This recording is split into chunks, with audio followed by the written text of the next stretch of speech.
the way I'm going to communicate with them, and I'm going to probably talk a little bit slower in order to and accent certain things so that in hopes that it's adaptability in hopes that you can understand me. Like I want to be understood. And that's the reason for that. And so sometimes some people get a little backlash over the accent changing, but that's why people do it. It's to help the other person understand you better. And I think we do it subconsciously when you're going, you're not aware that you're code switching. You just kind of automatically do it.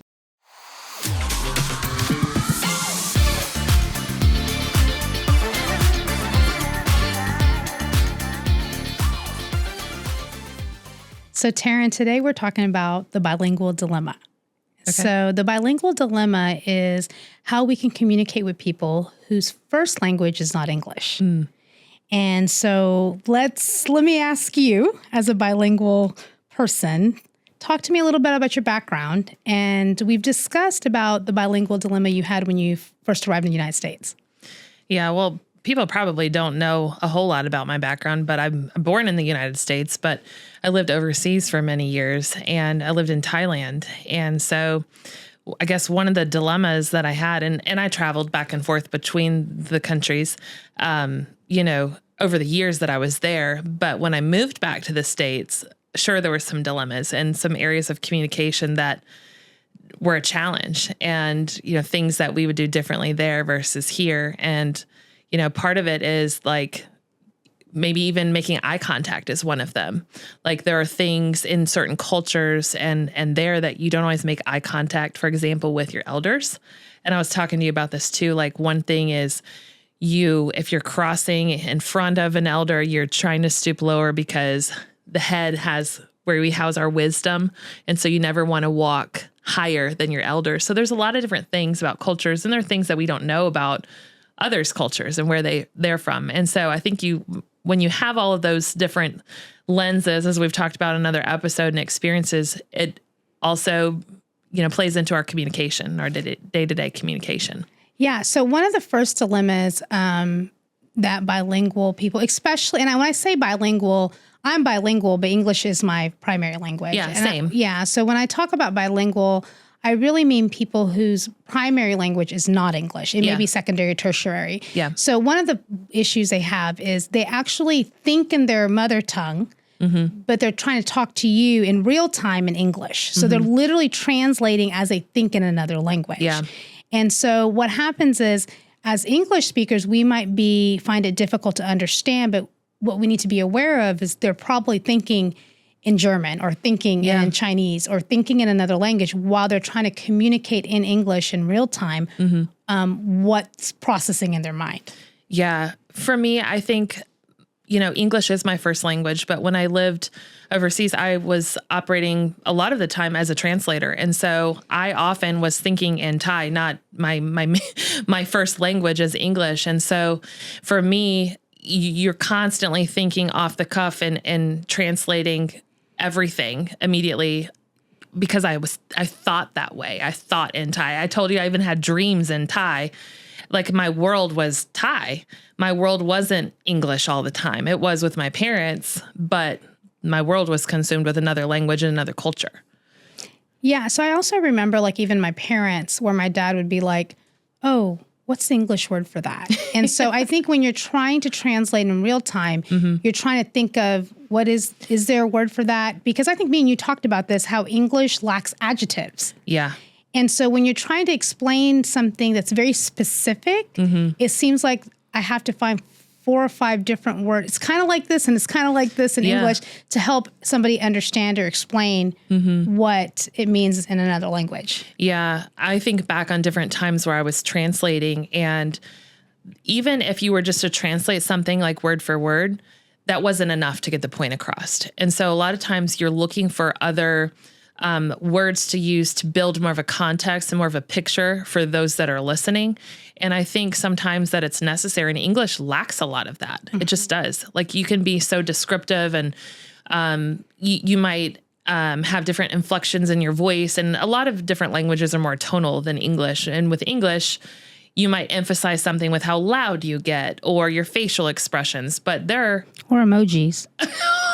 Or emojis. I think because we lack expression or exclamation point Yeah. or all caps. I know. You know, we don't really have anything that really express, you know, we do. And you told me, I think you use a lot of emojis. I do. My husband he never sends me emojis back, and I'm always an emoji person, and I do it with my friendships too. And maybe that's because I want to be expressive, and there's not enough words to be as expressive as I want to be sometimes. Yeah. And so like 5 smiley faces doesn't really get my point across. Yeah. But that goes to our second point, which is emotional expression. So a lot of cultures, there's a lot of emotional infliction in language that relates context without having to state the context, if that makes sense. Yeah. And so we can definitely express something just by the statement and the inflection of expression versus having to fully explain, like in English, what you meant in that. Yeah. Does that make sense? It does. It does make sense. And so, like, for example, sarcasm. Sarcasm does well in English. And I feel like in other languages, sarcasm can be hard. Yeah. Or offensive a little bit. Yeah. It can be. Absolutely. You and I were talking about just the inflection. We were talking about just different languages. And for me, like when I would express myself in Thai with what I might say in English, it just sounds completely different. Is that your stomach growling? Was it? อู้หิวจังเลยเราถ่ายนี้เสร็จเราไปกินข้าวด้วยกันเนาะไปไหม What did you just say? I said I was so hungry. Did you hear my stomach growl? I did. Sorry about that. So like I can say ooh, and that's like putting like an overemphasis on how hungry I am. I don't just have to say I'm so hungry. There's other expressions. There's other words that I can use. So I felt like you were like hollering at somebody or like whistling somebody down. So let me ask you this. So when you're saying that, is it implying how hungry you are or the intensity of the hunger? It's like the intensity and it's how hungry I am. Like, ooh, that means like I'm so incredibly hungry. That's better than hangry. It's better than just saying, yeah, I'm hangry. Yeah. So that's interesting. So I think with English, we just get louder. We don't really do anything. We just say the same thing louder. There's not something that, we can use tones. Like we can use tones, but I don't think that's really there. And I think the expression, especially with other cultures and their language, because you said that, I don't have to follow up with, well, how hungry are you? Yeah, there's no need to ask at that point because I've already expressed to you, like with a lot of expression, how hungry I am and, hey, let's go get a bite to eat after this. Yeah, I think also when English is not someone's first language, I think it can be difficult for them to have exposure to all the vocabulary. And so sometimes for me, I have to ask clarifying questions. Yeah. Because I think they know the word they're trying to say, but they probably don't know the English word for that. And so for me, I'm like, are you trying to say this? They're like, oh yeah. And they know the word, it's not coming as quickly. Yeah. And I think, you and I probably have a little bit, not necessarily more of an understanding, but a little more grace maybe with people that do speak English as their second language because you're looking for any area of unclarity so you can help them out if needed. But I think the point of this, discussion is really like in the world around us, there are oftentimes people that don't speak English as their first language. And so being accommodating and recognizing the fact that, hey, as good communicators, sometimes we do need to ask or make sure that they're understanding, or if you're in a work scenario, or if you're working with someone who, speaks English isn't their first language, being able to be cognizant of like, hey, do they need help? Yeah. And I think we need to be aware of the fact that they may not understand the cultural context of something. I have a funny story. My best friend from college. Yeah. She too was born in the United States, but she grew up in Israel. And so we, go to college together and she goes to class and she decides that, she's in math class and she needs an eraser. Yeah. And so she asks the guy next to her, hey, do you have a rubber? Oh no. And the guy's like, what did you say? And she goes, do you have a rubber? And not having any understanding of the American cultural context of what she's asking. And she kind of like looks at him with like the bottom of the pencil and he goes, an eraser? And she's like, oh, eraser. Yeah, eraser. And it was just this thing of the guy was like, and she probably doesn't look foreign because she's born and raised. She probably doesn't look foreign to him. So he's kind of like, was thrown off guard. He was completely thrown off guard by that. And so understanding cultural context, like I remember, I did go overseas to go to school for a little bit in middle school, and we got one of the exams that we took, I put glasses, which got marked wrong because it's spectacles. Oh. So like the cultural context of even some of the languages. So people have difficult, like I think you just have to be aware and be considerate of, okay, what are they trying to say? And just understand that they may not have cultural context to the American English, which is horrible. Like, our grammar's bad and we just kind of like make up words and do our own thing, And and even in spoken English, like we don't use proper grammar anyways. No, we don't. And then let's not talk about all the slang that goes on from the South all the way to the North to the West. Sure. Like, there's a lot of slang. So I think just being aware and cognizant of that. So let's talk a little bit about code switching. Yeah, code switching, I think, it's an interesting term, but you see it a lot. And I think sometimes people see it without realizing what it is. But we do it all the time. So talk to me a little bit about that. So for me, my communication at home might look very different than when I'm in front of a boardroom, for example. The way that I present myself, the way that I communicate, the way that I'm speaking, emphasis on certain words, all of those things could look different. And versus, boardroom Taryn versus family Taryn's going to look different. And I think even as I travel and I think about the way that I communicate, I'm code switching to adapt to my environment. And we all do it. Yeah. So the definition they provide is code switching refers to the practice of alternating between two or more languages, dialects, or varieties of languages within a single conversation or interaction. And there's a couple of reasons why people do this. And it's interesting for people who don't really speak two languages and have access to people in order to speak those two languages. I always see people getting defensive about code switching. And what I mean by that is this. People usually do it for adaptability reasons. Yeah. And so what you'll see is accents change. Okay, people changing their accents is not to sound cooler or there is a celebrity, Priyanka Chopra. I don't know if you know who that is. She was on some television shows here, but I saw her interviewing. She had a movie out like a year or two ago, and she did an interview, and I saw all these comments. Why is she trying to act like she's an American accent? Da, da, da, da, da. And I was like, well, it's an American audience. Like it would make sense. Like to adapt. She spent years living here when she was younger. She's adapting so people can understand her English better. Whereas if she spoke to an Indian audience, she would probably use more of an Indian accent. I do the same thing when I'm talking to people. I'm not going to go and blah, blah, blah, blah, blah, blah, because I know they speak British English, proper English. The way I'm going to communicate with them, and I'm going to probably talk a little bit slower in order to accent certain things so that in hopes that it's adaptability in hopes that you can understand me. Like I want to be understood. And that's the reason for that. And so sometimes some people get a little backlash over the accent changing, but that's why people do it. It's to help the other person understand you better. And I think we do it subconsciously when you're going, you're not aware that you're code switching. You just kind of automatically do it. Yeah. It makes me think about, we had some conversations about generations in the workplace. Those funny TikToks that we were looking at, and it's like the guy behind the screen versus what people think that who the person they think they're talking to is like this buttoned up professional.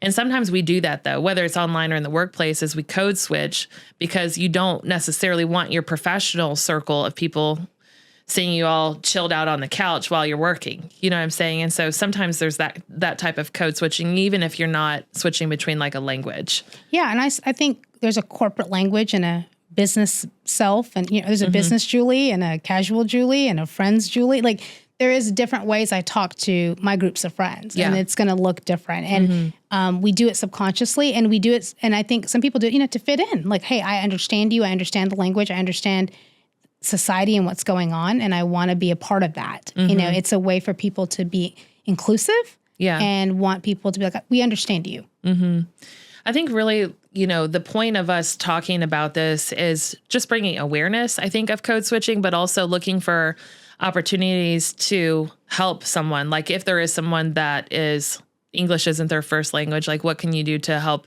clarify things if it's a work situation or if it's, someone in your circle or sphere of influence. Because I think sometimes we, as communicators, we just need to be more aware. But I think sometimes we get so consumed with our bubble and our life and our day-to-day that we don't look for those types of opportunities to just help assist maybe in the communication process. Yeah, and I think clarifying questions is a good thing to do in this type of situation, because you already don't want to assume things with your normal relationships, let alone somebody that has a secondary language as English, because you don't want to fill in the blanks yourself. And so even if it's business or contractual or whatever that is, it would be wise for you to be like, I just want to make sure this is what you mean, and try to break it down as simply as you can to make sure that we're on the same page. Because I think there could be a lot of misunderstanding, especially with language. There's a lot of words in English that are not used in the same context overseas, like even just European English, like we don't use the same English, and there's a lot of words. And so I always tell people, clarify, make sure you clarify. Yeah. My husband works with a lot of Germans whose primary language is German, their secondary is English. And I always tell them, hey, their primary is German, and even though they can speak English well, just make sure you're clarifying details. Yeah. To make sure that you're not missing something and you're assuming something because culturally you're assuming some context. Yeah. As we talk about just code switching and the way that we express ourselves, I think the point we're trying to make is that we all express ourselves differently. We all have different lenses that we talked about on a recent episode too. And it's, as communicators, if we want to be healthy communicators and have healthy relationships, is that we need to try to look at the whole picture and not just what we see is what we get. That makes sense. One of the things we can do is, if you're really wanting to be intentional about, one of the things I do see a mistake on, but if you want to be intentional, is don't assume that just because somebody looks like you, that English might be their primary language. I think there's just a lot of areas where people don't even know. I know people who speak 4, 5, 6, 7 languages. Yeah. And I'm always like, well, what's your primary and what's your secondary? Because those two will always tell me how they're thinking in regards to how long it will take in language and what they're looking for. And it gives me some cultural context to, okay, if they think a certain way, in my mind, I have to remember that they're from this part of the world, and there could be some things that are happening that are not culturally American. Yeah. And so when they're trying to communicate something, and and it doesn't necessarily have to be words. It can be something simple as, and me and you do this, but like taking your shoes off when you go to someone's house. Yeah. And so that's just a cultural context. I don't think about that twice. I don't need to double think that, but that's just something culturally that everybody does. So I feel like we just need to be a little bit more sensitive to what's happening. And just, and I think there's this weird culture that we have where like, where's America? Learn to adapt. I'm like, well, we stole all the land. Let's just everybody calm down. Let's just everybody calm down and just be respectful enough to be like, we're not trying to follow anything. We're just trying to be respectful of somebody in their environment and help them communicate and adapt better. If you're working with somebody whose English is their secondary language, you want to work well. Like, you have to work with this person. Like, you want it to be a good conversation. You don't want there to be a lot of miscommunication. You might overwork something or underwork something, not realizing what you've missed. Yeah. And I think too I think you mentioned this earlier, is taking time to slow down in the communication, because I've worked with one individual in particular who their English was very, very broken, but at the same time understood a lot, but their spoken English was much more challenged than what they could understand. And so you have to slow down and ask those clarifying questions, because if you're in a situation where there's, team collaboration and you do need to understand, you've got to go slow. And I think sometimes the American mindset is just like, no, just get moving on about your business and it is what it is. And that's not good communication. That's not taking time to understand yourself and to be aware and the other side.